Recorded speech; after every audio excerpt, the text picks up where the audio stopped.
Halo, perkenalkan nama saya Calvin Nadia, NIM 21202099. Kali ini saya akan mempresentasikan tugas akhir saya, mata kuliah komunikasi bisnis. Izinkan saya mempresentasikan tentang karakteristik komunikasi yang baik. Untuk lebih memahami tentang komunikasi sendiri, pentingnya bagi kalian untuk juga memahami bagaimana sih sejarah perkembangan komunikasi di kehidupan manusia. Manusia sejak ia lahir sudah melakukan komunikasi.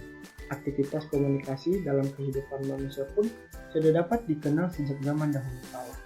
Dahulu, manusia belum mengenal bahasa sebagai alat komunikasi. Mereka melakukan komunikasi melalui simbol-simbol seperti asap dari pembakaran, batu yang disusun, tulisan di dalam goa, hingga teriak-teriakan. Lalu, seiring dengan berjalannya waktu, perkembangan komunikasi pun meningkat bersama dengan perkembangan teknologi, di mana cara mengirim pesan pun mulai beragam. Manusia mulai mengenal bahasa baik secara lisan maupun tulisan. Pesan melalui tulisan pun disampaikan dengan beragam cara. Alat transportasi hewan seperti kuda atau mengirim melalui burung merpati misalnya, menjadi gambaran awal bagaimana komunikasi di saat itu dilakukan. Selanjutnya pengertian komunikasi menurut para ahli. Yang pertama adalah Raymond S. Ross. Raymond beranggapan bahwa komunikasi merupakan sebuah proses transisional yang melibatkan kegiatan menyeleksi, memilih, dan membagikan makna. Makna dalam hal ini dapat bersumber dari pengalamannya sendiri atau sumber lainnya. Yang kedua adalah Janis dan Kelly. Menurut Janis dan Kelly, komunikasi merujuk pada suatu proses yang terjadi antara satu orang dengan orang lainnya. Janis dan Kelly juga menyebut bahwa proses komunikasi tidak dapat terlepas dari adanya tujuan tertentu, yakni untuk mengubah atau membentuk perilaku orang-orang menjadi sasaran komunikasi. Yang ketiga adalah Barrel Sloan dan Steiner. Barrel Sloan dan Steiner menuliskan komunikasi sebagai proses penyampaian. Hal ini yang disampaikan mencakup informasi, gagasan, emosi, keahlian, dan sebagainya. Cara penyampaian ini dilakukan melalui simbol seperti kaca, gambar, angka, dan lain-lain.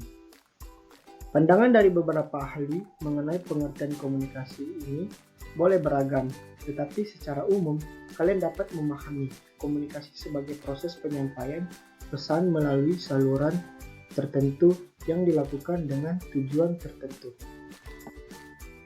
Menurut teman-teman, apa sih komunikasi itu? Teman-teman mungkin mengenal komunikasi sebagai aktivitas bertukar pesan atau percakapan yang dilakukan antara dua orang atau lebih. Pada dasarnya, jawaban yang teman-teman temukan itu benar. Pengertian komunikasi secara etimologi berasal dari dua kata dalam bahasa Latin, yaitu communis yang artinya kesamaan dan communicare yang berarti menyamakan atau membuat sama. Kemudian kedua kata ini digabungkan menjadi communicatus, yang artinya berbagi, menerima, atau mengambil bagian. Oleh para ahli bahasa, arti berbagai pada komunikasi merujuk pada berbagai sesuatu. Sesuatu ini dalam komunikasi berarti informasi, ilmu pengetahuan, hingga makna. Makna dari sebuah komunikasi adalah respon yang Anda dapat. Jika respon yang Anda terima positif, maka Anda berhasil melakukan komunikasi sesuai dengan tujuan Anda. Tetapi jika respon yang diterima negatif, berarti ada kesalahan dalam menyampaikan informasi yang bisa berupa keinginan, ide, perasaan, pikiran, atau pendapat kepada seseorang. Jika gagal, maka Anda harus menggunakan cara yang lain dalam mengkomunikasikannya. Selanjutnya itu adalah unsur-unsur komunikasi dan macam-macam komunikasi.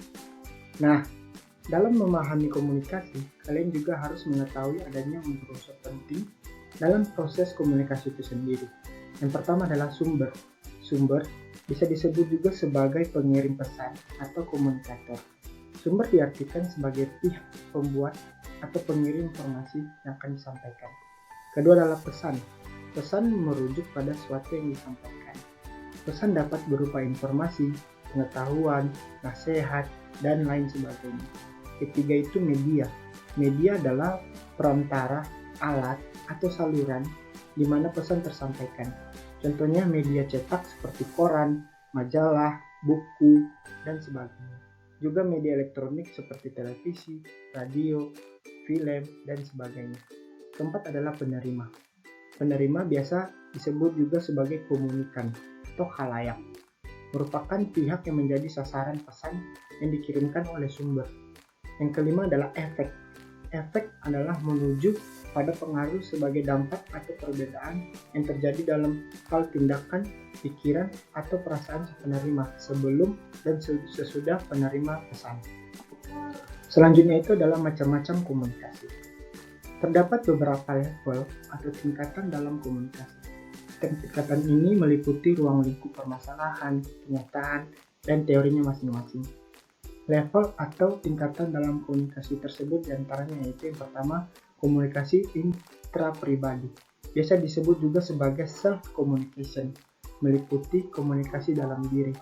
Komunikasi pada level ini menyelami bagaimana manusia melakukan proses pengolahan informasi yang meliputi sensasi, persepsi, memori, dan berpikir. Kemudian, komunikasi antar pribadi. Komunikasi antar pribadi adalah komunikasi yang dilakukan antar dua orang atau lebih, di mana masing-masing dari mereka dapat menjadi sumber maupun penerima pesan. Yang ketiga adalah komunikasi kelompok. Komunikasi kelompok merujuk pada aktivitas pertukaran pesan dilakukan dalam sebuah atau antar dua orang hingga lebih kelompok kecil. Contoh kelompok kecil ini seperti keluarga, kelompok belajar, dan sebagainya. Keempat adalah komunikasi organisasi. Komunikasi pada level institusi atau lembaga seperti contohnya perusahaan, rumah sakit, sekolah, universitas, dan sebagainya. Yang kelima adalah komunikasi massa. Komunikasi massa merujuk pada komunikasi yang dilakukan oleh organisasi media kepada khalayak secara luas atau masif. Selanjutnya itu adalah karakteristik komunikasi yang baik. Adanya beberapa karakteristik yang ada dalam komunikasi. Karakteristik dalam komunikasi diantaranya yang pertama adalah komunikasi merupakan sebuah proses. Proses berarti komunikasi merupakan serangkaian kegiatan, tindakan, atau peristiwa yang terjadi secara berurutan. Kedua adalah komunikasi merupakan upaya yang disengaja dan memiliki tujuan. Komunikasi dilakukan secara sadar dan pelaku yang terlibat di dalamnya pasti memiliki kepentingan tertentu, tergantung keinginannya melakukan perbuatan tersebut. Ketiga adalah komunikasi menuntut adanya keterlibatan atau partisipasi dan kerjasama dari orang-orang yang terlibat di dalamnya. Yang keempat adalah komunikasi bersifat simbolis. Bersifat simbolis artinya komunikasi dilakukan dengan menggunakan simbol atau lambang tertentu. Lambang yang paling umum digunakan dalam proses komunikasi adalah bahasa verbal, baik secara lisan maupun tulisan. Selain verbal, lambang nonverbal juga digunakan dalam proses ini melalui gestur atau gerakan tubuh, juga mimik atau ekspresi wajah. Yang kelima adalah komunikasi bersifat transaksional. Transaksional berarti dalam proses komunikasi, keberhasilan penyampaian pesan dapat terwujud apabila kedua pihak yang saling terlibat memiliki kesepakatan mengenai hal-hal yang akan dikomunikasikan.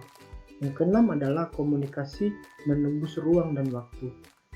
Komunikasi memungkinkan setiap manusia di dunia untuk dapat melakukan aktivitas penyampaian pesan tanpa harus melalui tatap muka dan waktu yang bersamaan. Selanjutnya itu kesimpulan. Kesimpulan komunikasi dapat didefinisikan sebagai proses penyampaian pesan dalam bentuk simbol atau lambang, terdiri atas pengirim, yaitu komunikator, dan penerima, komunikan, dengan maksud untuk mencapai tujuan bersama mengenai masalah atau persoalan masing-masing pihak. Berdasarkan definisi di atas, dapat ditarik suatu kesimpulan mengenai makna hakiki komunikasi, yaitu suatu proses interaksi yang di dalamnya terdapat maksud saling melengkapi, memperbaiki, dan memahami persoalan-persoalan yang dialami oleh personal terlibat dalam komunikasi tersebut. Dengan demikian, dapat dipahami bahwa komunikasi tidak sekedar media penyampaian pesan belaka yang menguntungkan satu pihak saja, melainkan lebih kepada jalinan antar pribadi antar pihak-pihak yang terlibat di dalamnya. Oleh sebab itu, agar komunikasi berjalan dengan baik dan lancar, serta memberi manfaat bagi pihak penyampaian pesan maupun bagi pihak penerima pesan, maka diperlukan adanya keterampilan komunikasi. Terima kasih. Jika ada kata yang kurang berkenan, mohon dimaafkan. Tuhan Yesus memberkati.